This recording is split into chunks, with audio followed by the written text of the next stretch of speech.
শীতের সিজন কিন্তু চলেই যাচ্ছে আর এখন কিন্তু সবজির দাম একেবারে হাতের নাগালে। আপনারা চাইলে কিন্তু এভাবে সারা বছরের জন্য সবজি সংরক্ষণ করে রাখতে পারেন। চাউমিন, ফ্রাইড রাইস বা চাইনিজ ভেজিটেবল রান্নার ক্ষেত্রে কিন্তু আমাদের মিক্স ভেজিটেবলটা খুব দরকার। তো এরকমের করে কিন্তু আপনারা সারা বছর সংরক্ষণ করে রাখতে পারেন। এই নিয়মে যদি আপনারা সবজিগুলো সংরক্ষণ করেন তাহলে কিন্তু রং, ঘ্রাণ, স্বাদ সব অপরিবর্তিত থাকবে। আশা করি ভিডিওটি আপনাদের কাছে ভালো লাগবে। না টেনে সম্পূর্ণ ভিডিওটি দেখে যদি ভালো লেগে থাকে প্লিজ আমার চ্যানেলটি সাবস্ক্রাইব করে দেবেন, লাইক, কমেন্টস করে শেয়ার করে টাইমলাইনে রেখে দিতে পারেন। তো চলুন ভিডিওটি শুরু করা যাক। এখানে হচ্ছে আমি দুটো ক্যাপসিকাম নিয়েছি, সবুজ রঙের যেটা সেটা আমি এখানে কিউব করে কেটে নিচ্ছি, কারণ হচ্ছে আমি এগুলো চাউমিন বা ফ্রাইড রাইসের জন্য করছি। তো আপনারা যার জন্য হচ্ছে যেরকমের সবজি রাখতে চান সেই পিস করে সেরকমের করে কেটে নেবেন। তো চাউমিন বা ফ্রাইড রাইসের ক্ষেত্রে কিন্তু সবজিগুলো একটু ছোট ছোট পিস করে কাটলেই ভালো হয়। আমি কিন্তু এখানে সব সবজি কেটে নিয়েছি। এখানে নিয়ে নিয়েছি হচ্ছে গাজর, এখানে ফুলকপি নিয়ে নিয়েছি একটা মিডিয়াম সাইজের, আর ওই সাইডে নিয়ে নিয়েছি হচ্ছে ব্রোকলি। তো এই সবজিগুলো কিন্তু শীতকালে দামও কম থাকে আর অন্যান্য সিজনে কিন্তু পাওয়া যায় না। তো এখানে হচ্ছে আমি পানি দিয়ে দিয়েছি আর দিয়ে দিলাম 1 চামচের মতো লবণ আর 1 চামচ দিয়ে দিয়েছি চিনি। তো পানিটা যখন গরম হয়ে যাবে এর মধ্যে হচ্ছে এই যে কুটে ধুয়ে রাখা যে ফুলকপি ছিল সেগুলো দিয়ে দিলাম, দিয়ে নেড়ে চেড়ে 2 মিনিটের মতো রাখতে হবে। এটা কিন্তু একেবারে সিদ্ধ করা যাবে না, 2 মিনিটের মতো রেখে তারপরে হচ্ছে সুন্দর করে তুলে নিতে হবে। এটা কিন্তু সিদ্ধ হয়ে গেলে স্বাদ, রং আর হচ্ছে ঘ্রাণ কোনোটাই সুন্দর থাকবে না। তো এভাবে আপনারা দিয়ে তারপরে হচ্ছে তুলে নেবেন। আর সবসময় হচ্ছে এই যে লবণ, চিনি দেওয়ার কারণে কিন্তু কালারটা খুব সুন্দর থাকবে, ঘ্রাণটাও স্বাদটাও অপরিবর্তিত থাকবে। তো গরম পানি দিয়ে তুলে সাথে সাথে হচ্ছে ঠান্ডা পানির মধ্যে, নর্মাল ঠান্ডা পানির মধ্যে দিয়ে দিবেন, তাহলে রংটা খুব সুন্দর থাকবে।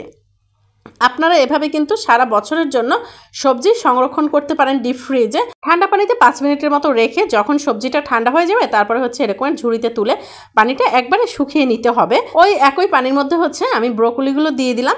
ব্রোকলিগুলো যেহেতু ফুলকপির থেকেও নরম, যার কারণে এটা কিন্তু আরও কম সময় হচ্ছে রাখতে হবে। আর চিনি, লবণ দেওয়ার কারণে কিন্তু দেখুন কালারটা কিন্তু আরও সুন্দর হয়ে গেছে। তো এভাবে আপনারা ব্রোকলি সংরক্ষণ করবেন, দেখবেন সারা বছর যেরকমের রং, গন্ধ, স্বাদ সেরকমেরই থাকবে, এতটা সুন্দর ফ্রেশ থাকে। আমি কিন্তু এরকমের করে সংরক্ষণ করি।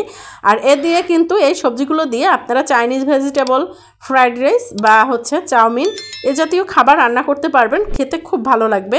কোনো রকমের কমপ্লেনই থাকবে না যে এটার স্বাদ, গন্ধ ভালো নেই, কারণ আমি কিন্তু এরকমেরই রাখি।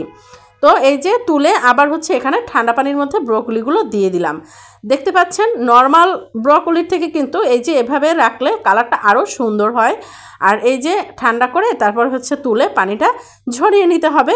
প্রতিটা সবজির ক্ষেত্রে কিন্তু এরকমের।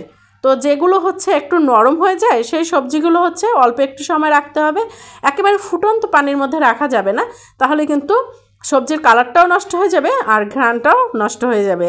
আর ওই একই পানির মধ্যে হচ্ছে আবার একটু লবণ দিয়ে দিচ্ছি, কারণ হচ্ছে যেহেতু 2টা সবজি আমি ওখানে বয়েল করে নিয়েছি। এখন এর মধ্যে আবার দিয়ে দিয়েছি ক্যাপসিকামগুলো।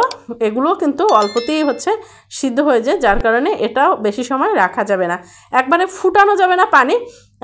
কুসুম গরম পানির থেকে পানিটা একটু বেশি গরম করে তার মধ্যে রেখে 2 মিনিটের মতো রেখে তুলে নিতে হবে। আর দেখতে পাচ্ছেন পানির মধ্যে দেওয়ার কারণে কিন্তু সবজির কালারটা আরও সুন্দর আসছে। আর এখানে হচ্ছে দিয়ে দিলাম গাজরটা যেহেতু একটু শক্ত, গাজরটা কিন্তু একটু বেশি সময় রাখতে হবে। প্রায় 5 মিনিটের মতো গাজরটা ওই পানির মধ্যে রেখে দিয়েছি।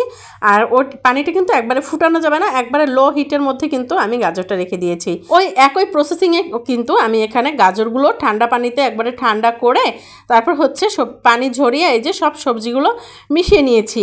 কারণ এটা হচ্ছে মিক্স ভেজিটেবলটা যেভাবে আপনারা সংরক্ষণ করবেন এভাবে সব সবজিগুলো মিশিয়ে নিলে আপনার যতটুকু প্রয়োজন আপনারা কিন্তু তখন ততটুকুই নিয়ে নিতে পারবেন।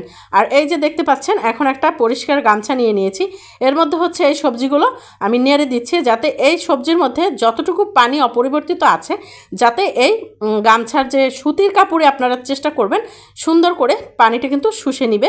বা আপনারা এখানে হচ্ছে পেপারও ইউজ করতে পারেন আর হচ্ছে এখানে টিস্যু পেপারও ইউজ করতে পারেন, বাট সুতির কাপড়টা আমার কাছে বেস্ট মনে হয়। হাত দিয়ে চেপে চেপে দেওয়ার কারণে কিন্তু সবজির মধ্যে যতটুকু পানি ছিল সব কিন্তু মানে কাপড়ই শুষে নিয়েছে। আর আমি 5 থেকে 7 মিনিটের মতো এরকম রেখে দিয়েছিলাম ফ্যানের নিচে, যার কারণে সবজিটি কিন্তু তেমন কোনো পানিই নেই। এরকমের করে রাখবেন, দেখবেন সবজির মধ্যে কিন্তু কোনো রকমের পানসে ভাবও থাকবে না। তো এই যে ফ্রোজেন করে রেখেছি রাতে, দেখতে পাচ্ছেন কতটা সুন্দর কালার। কেমন লেগেছে অবশ্যই কমেন্টস করে জানাবেন। আল্লাহ হাফেজ।